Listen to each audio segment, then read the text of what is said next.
नमस्कार। यह वह अरावली पर्वतमाला है जिसकी लंबाई 800 किलोमीटर से भी ज़्यादा है, जिसके अंदर करीब 6 लाख से भी ज़्यादा पेड़ पौधे वनस्पतियाँ यहाँ मौजूद है, जिससे मानव प्रजाति को 100% शुद्ध ऑक्सीजन मिलती है। हम बात कर रहे हैं उस अरावली पर्वतमाला की जिसको सुप्रीम कोर्ट के आदेश के बाद में ध्वस्त किया जाएगा, जिसके अंदर करीब 90% अरावली का जो पठार है वह ध्वस्त होने वाला है। हम बात कर रहे हैं उन पहाड़ियों की जिनकी ऊंचाई 100 मीटर से ज़्यादा है और जो 100 मीटर से नीची है। इनके बीच में एक विभेद आ रहा है। बात करें अपन उन अरावली पर्वतमाला की जिसका 90% हिस्सा खत्म हो जाएगा, वनस्पतियाँ उजड़ जाएगी, ऑक्सीजन जहाँ दिल्ली का हाल है वैसा हाल राजस्थान का हो जाएगा। बात करें कि 100 मीटर से नीची पहाड़ियाँ उनको ध्वस्त कर दिया जाएगा।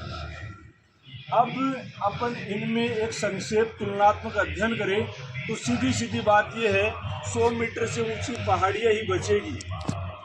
राजस्थान के अंदर झुंझुनू जिला और झुंझुनू जिले में पड़ने वाली वह जगह जिसका नाम है लोहारगल, राजस्थान का छोटा हरिद्वार, अभी अपन वही मौजूद है और वहाँ से आपको दिखाने की कोशिश कर रहे हैं कि मेरे पीछे जो प्रकृति अपना आवरण और सौंदर्यता दिखा रही है वह अपन को देखने को नहीं मिलेगी।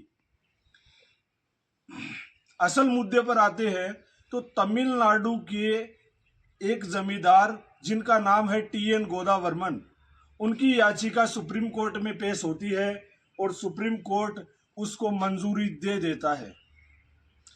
अब मंजूरी देने के बाद सोचने वाली बात है कि वो अरावली पर्वतमाला जो गुजरात के हिम्मतनगर से शुरू होती है, फिर हरियाणा पहुंचती है और हरियाणा से पहुंचती हुई राजस्थान को क्रॉस करती है और राजस्थान से दिल्ली तक जिसकी लंबाई हो और 800 किलोमीटर से ज़्यादा हो, जो गंगा यमुना को रेगिस्तान में तब्दील होने से बचाती है।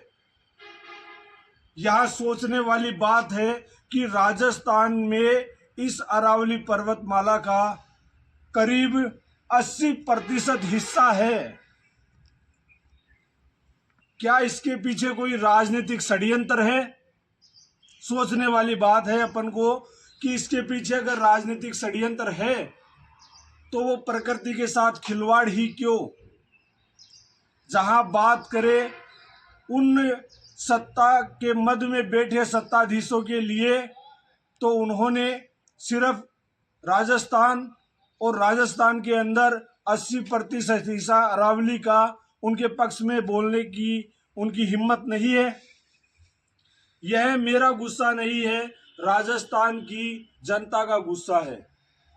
हम आपको दिखा रहे हैं कि हम अभी लोहारगल के पहाड़ियों में मौजूद है और वहां से आपको दिखाए कि जो ऊपर वाली चोटी है वह बरखंडी है, इसकी हाइट करीब 1700 मीटर से भी ज़्यादा है। अब यह बरखंडी तो बच जाएगी, लेकिन इसके आसपास की जो पहाड़ियां है जो 100 मीटर से नीची है उनको ध्वस्त कर दिया जाएगा। नवलगढ़ से करीब 25 किलोमीटर दूर लोहारगल क्षेत्र है और सीकर से करीब 12-13 किलोमीटर ही दूर लोहारगल अपना अस्तित्व बचाने की जंग लड़ रहा है।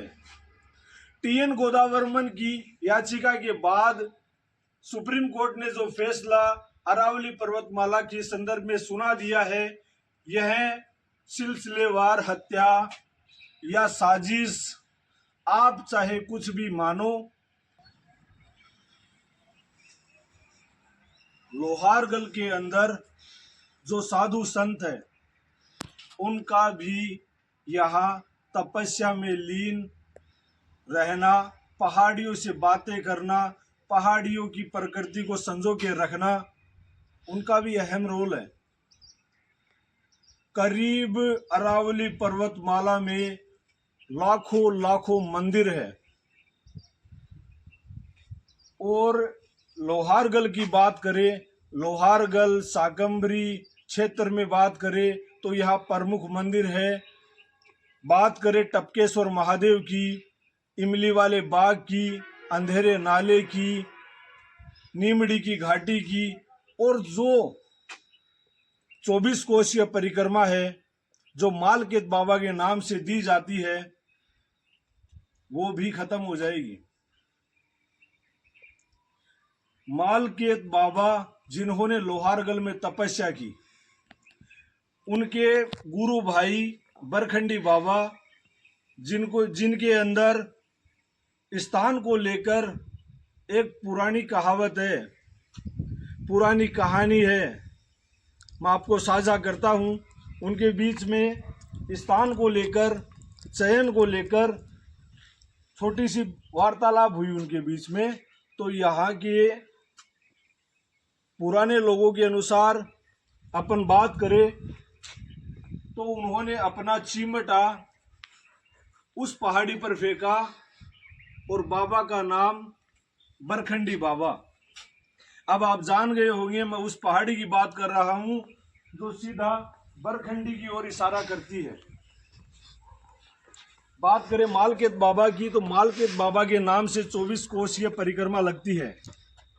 और मालकेत बाबा नवलगढ़, सिक्कर, उदयपुर वाटी, खेतड़ी, मंडावा, चूरू और दूर दूर से भक्तजन मालकेत बाबा की 24 कोशीय परिक्रमा देते हैं। इसमें काफ़ी श्रद्धालु है जो शामिल होते हैं। लेकिन कुठारा घात है इन सरकारों का, ये मेरा ओपिनियन नहीं है, ये राजस्थान की उस जनता का ओपिनियन है। जो दर्द है वही मैं आपको साझा कर रहा हूँ।